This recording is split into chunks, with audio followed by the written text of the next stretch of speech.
Okay, here we go. This is the book that was made from photographs that I took in Spain. And I gotta hurry along because YouTube said that the video was too short, that long. This is the frontispiece, which shows the noble horse in Spain and explains where the pictures come from.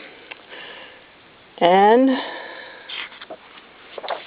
these 2 pages are just about my coming to Spain, and if you put it on hold you could probably read it. And this is the Feria pictures. Try to get all the words in. Whoops, in case you want to read it. Put it on hold. Stop. This lady's riding in a fancy dress, and the women usually ride behind the men at the ferias, and this particular horse has the braids to match the lady's dress. This is a carriage horse, and it has the borlaje, which is the pom-poms on all the little parts around the face.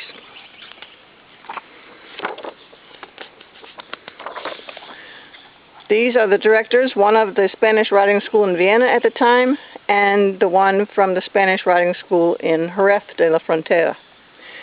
This is Antonio on a horse that he had taught to ride without a bridle, and the police kept trying to get him to put the bridle back on, but when they would race after him, he would stop his horse, and the police would have to go back and tell him to put the bridle on so he could control his horse. These are 2 more shots of the borlaje, one with Farolero and the sun coming through his mane, and one with Voluntario Chico. He's peeking at me between the pom-poms, and that's why they have to have a driver.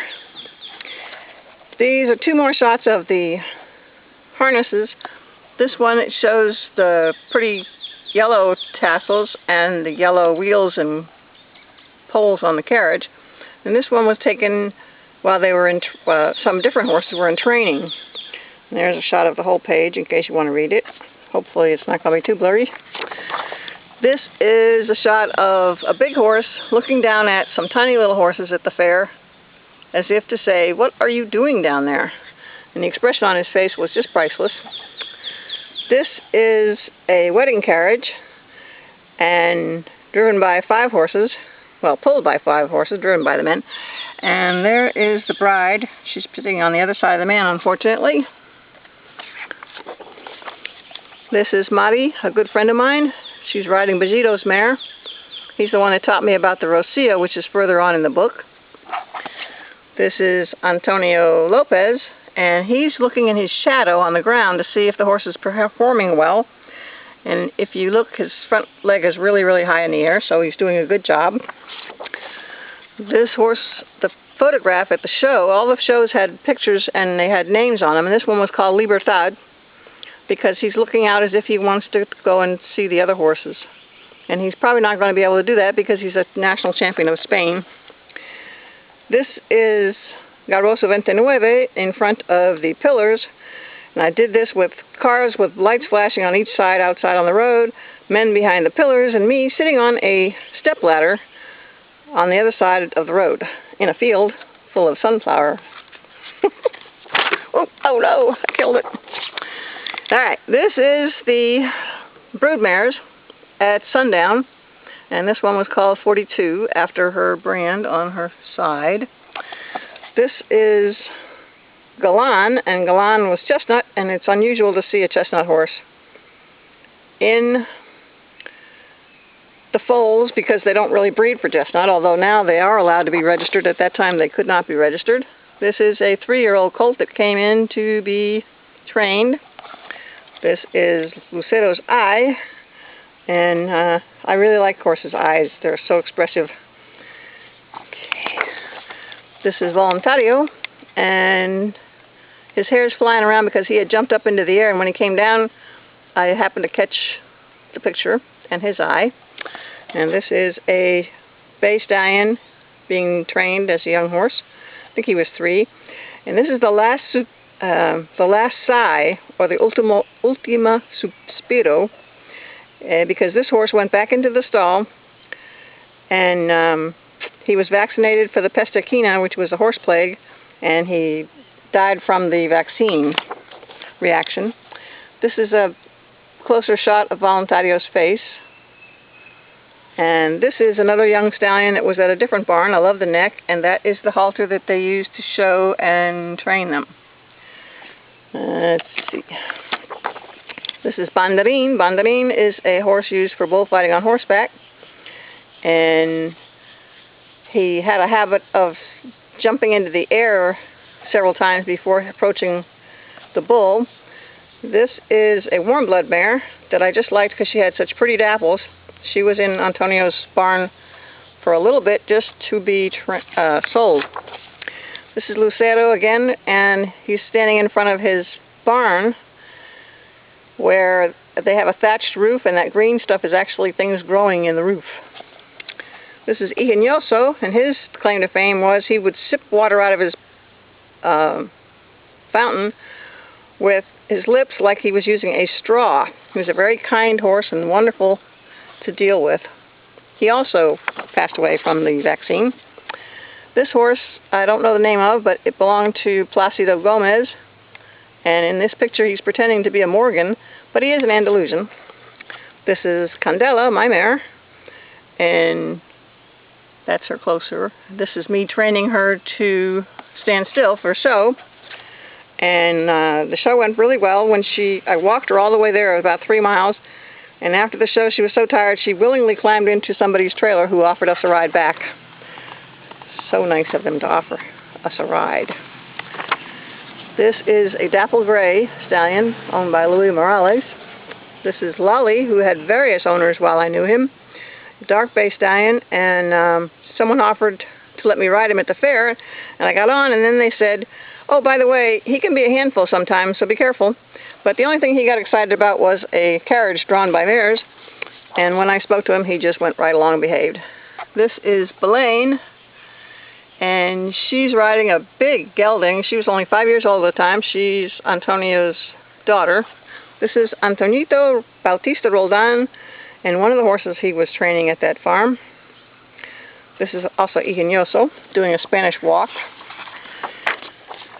This is Garboso 29, and he and Antonio, right before I left Spain, they went out and took a lot of pictures of him. This was the last picture I took of him with his full mane and tail. He was just taking part as a ceremonial part of the bull fight, not facing the bulls. This is Germán Mellado, a professional horse trainer, and it was not a Feria day, so he didn't want to ride the horse to the beach with his outfit on, so he rode in the car. And that's Plata, and Plata was also very well trained by Germán and his father, I think. And this is Rejoneo again doing a Spanish trot, which is a real high trot. We know it as a passage. And there's a jumping horse on the blurry shot, which was blurry intentional. And this is Jennifer Clements, a good friend while I was in Spain, and her horse, Hechicera. This shows the intricate details of the saddle. Tack makers there are usually hidden away somewhere in a little store of their own. They all have their own designs, and they're very jealous of their patterns. This is one of the processions in Rota, Spain. It's the Day of Andalusia, and I just put this one in to show how many people in a small town participated. This one is about the Rejoneo, which is the bullfight on horseback, and they're training some of the horses to be close to the bulls. They're also pushing over the little female calves to see how they react. If they are brave enough, then they get to stay and be brood cows, and if not, then they go to the meat factory. This is some of the bullfight shots. If you can put it on pause and read that, but these are this picture was called 8 of the Best because there's 4 horses and 4 riders at the time, among the best in Spain. This is Antonio Domecq, and I put this one in to show the way that they braid the big ribbons through the mane. This picture is special because, and I apologize for the blood, but that's what happens. This horse has no feet on the ground. The bull has only his right front foot on the ground, so he can't do anything about going forward until he gets his hind feet caught up. The horse is pretty well caught, but bulls get really kind of excited about having caught something, and he pulled his head to the right instead of to the left, which would have tossed the rider and the horse. But instead he pulled his head to the right, and the horse got away with no problems. I saw him after the fight, and he was fine. And this is Banderin with the man above's son, and doing that rearing thing he was so famous for. Okay, now we have the Rocio, which is a cross-country trip that a lot of people take every year to this church at the side of a big national forest and game park. And these are the way the people go. They take their children young. As you can see here, this young man went with his parents. That's his father leading the horse and his mother right in front. And then when they get a little bit older, they can take their own horses. That's a nice mare. I met so many nice people while I was in Spain. These are teenage to young men, and then we have the trip across through the dusty park. As you can see, the dust rising up, and everybody would ride along to escort the Virgin on her way to see the main Virgin at the steeple and the Ermita. And that's the big steeple at nightfall. And this is the people going back. And that lady joined the group in Sanlúcar de Barrameda, and it's it's an 11-mile walk. And she walked behind that all the way as a promise to the Virgin. I don't think she got to go to the Rocio, but she wanted to participate. This is the little part that I wrote about me being there. And that is the man standing next to me is the captain at the command that I was at the time I had my first show. That's Manolo Lainez, and he taught me how to ride a Spanish saddle. I have Antonio on Garboso in front of the barn hallway, some young colts, and me a skinny, and the braid before they put in the ribbon.